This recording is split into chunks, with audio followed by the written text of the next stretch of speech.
welcome back. I'm Tedward. Welcome back to my E39 M5 and welcome to Garage 42, where I store my cars here in Woburn, Massachusetts.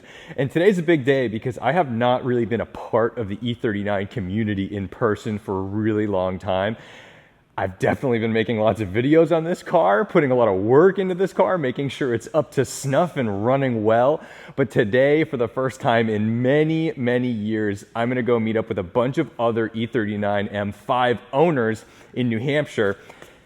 So let's start it up and take it out for a ride and then go see some other cars and meet some like-minded folks in the community.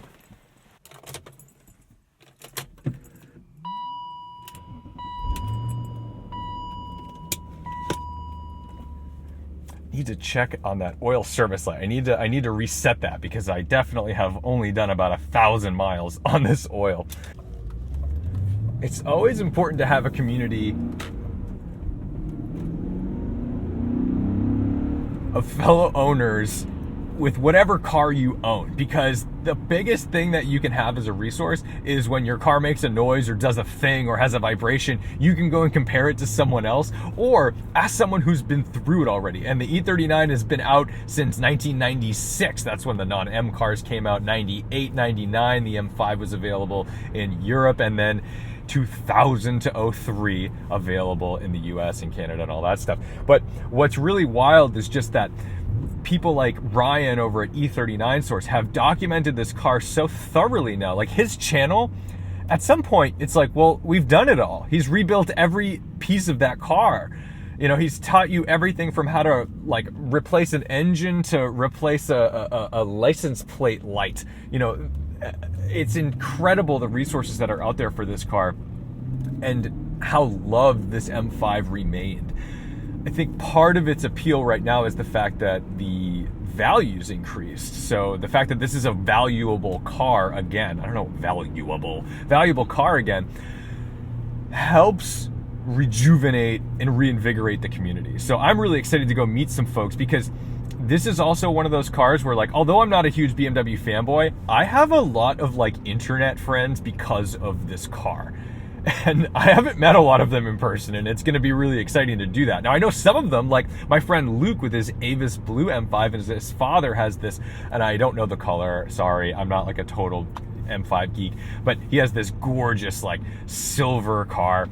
And you know, that's the thing, there's people who are so deep in this community, they own multiple versions of they own multiple years, multiple colors, all this stuff. And it's really fun to be able to make a phone call, be like, hey, does your car do this? Because I do that all the time. This car right now, I think I do need to do a suspension refresh on the car. I think that would go a long way. We're in New Hampshire right now. That's why these folks on their Harleys have no helmets, because legally they are allowed to do that, live free and die. I don't know the appeal of a helmetless motorcycle ride. I get it. Dogs love the wind in their face too, but dogs don't know that they could fall out of the car and drag their little bodies on pavement. People do. Always strange. Anyway, I'm in my nice big cushy safe M5. But I got distracted. I do think that there's maybe a wheel weight that needs to be adjusted or replaced, because on the highway, somewhere around like 77 miles an hour is where it gets a little bit of vibrations. And I've done a whole bunch of stuff. I don't know. It could even just be some flat spots because I don't drive the car enough. You never know. I'm just hyper sensitive to vibrations and noises and everything, especially in this car. But I need to let that go because, like, there's a point where you've got to just accept that, like, dude, you're driving an old car, you can do a lot of great things with it, but it's always going to have something. There's always going to be something that's just like a little off. And I actually think that's what pushes people towards new cars a lot of times.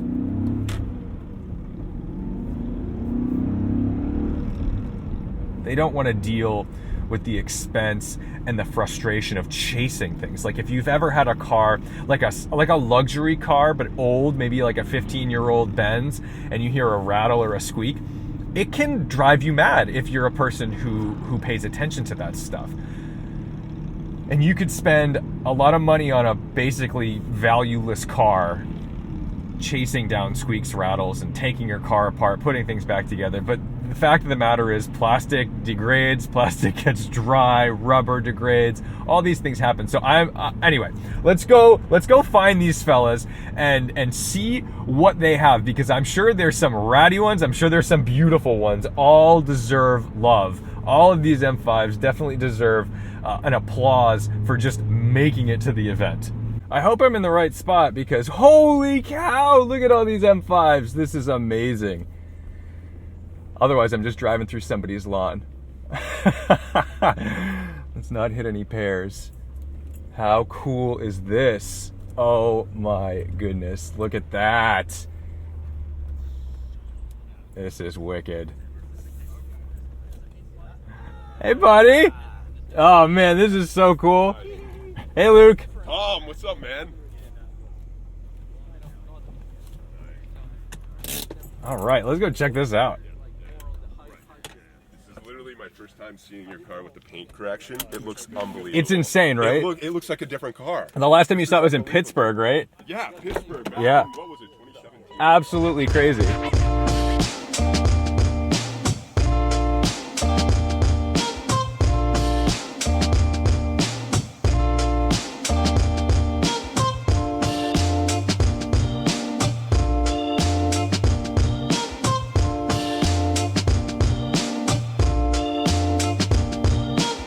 After a little meet and greet, the boys are all lined up, ready to go for a little drive together, but it's wild because you're seeing a lot of the same color cars. We've got two Royal Rots here, and then over here, these two may look the same, but Luke has the Avis blue, and this is the Le Mans blue. Luke is a staple of the E39 source community, and it's just wild because if I stand right here, I don't know if it's gonna show up on camera. I know that I have a hard time telling the difference when I'm staring at them in person, but they are in fact different.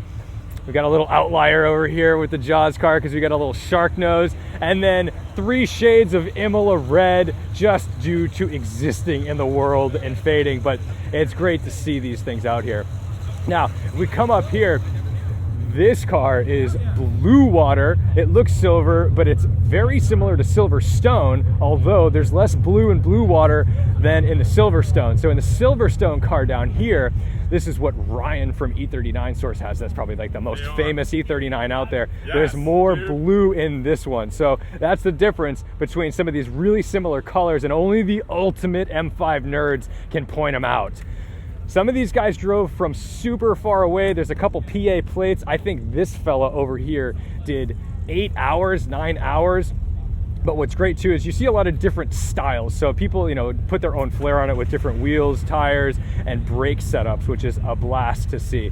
So let's go check these guys out when they're driving away. Oh, and then we've got a celebrity here. This is Benson Ty of the PhD Racing team at Grid Life. So he's doing killer things with that S2000 that I reviewed years ago, or maybe last year. I don't know. It feels like a long time ago.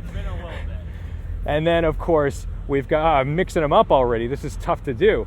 And our boy in the other Imola over here, this is Edwin of Garage 42. He's the one who hooks it all up. He's the one that makes sure that our cars are clean, safe, and taken care of, especially in the winter months, because we really appreciate that. And he's out there running deliveries constantly, but you know, his delivery run is not that of a FedEx driver. He's delivering LFAs, SL65 Blacks, Bentley Azures, Mulsanne Speeds, Cullinans, all of the things that you wish you could drive. I am a spoiled brat. This boy is a spoiled brat.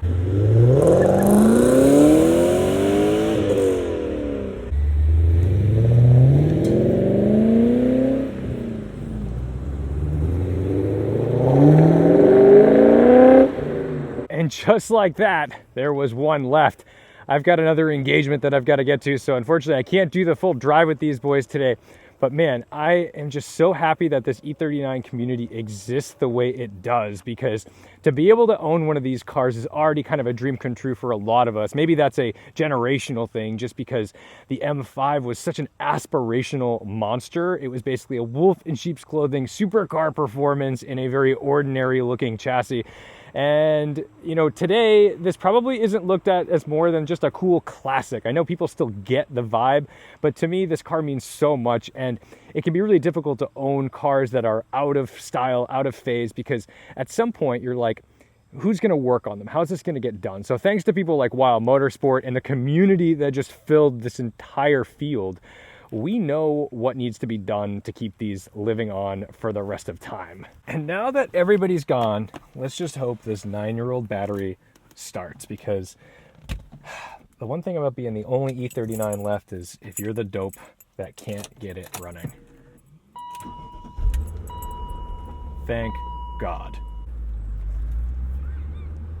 Back to the highway, the natural habitat of the E39 M5. But I gotta tell you, like, the rolling hills that you get to play with in some of these, you know, New Hampshire, Vermont roads really go a long way in terms of exploiting and exploring these cars' capabilities.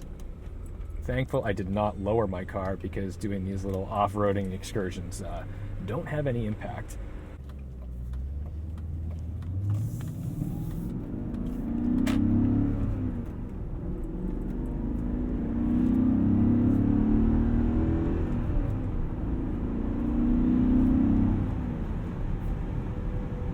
Hey! A friend. I think he's late to the party. So, thank you guys so much for watching, liking, commenting, and subscribing.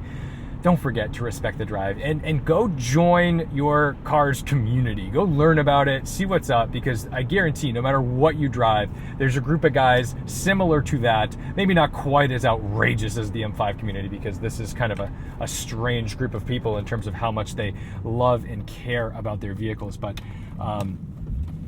that can't be right. I just took a left onto, see, this is my problem, man. I'm driving down a neighborhood. So, we'll end this in a neighborhood where I'm about to go make a U-turn. Don't forget to respect the drive, and I'll see you in the next one. Wow, for a neighborhood, this is like a little toge road. Okay, don't be bad, don't be bad. Best thing about this car right now is that now I can make a courtesy turnaround in someone's driveway, and I don't leave oil anywhere. I might drip a little bit of condensing water from the AC. And there's my PDC from the front plate thing. Used to it. But at least I don't leave any unsavory things behind for people to find later.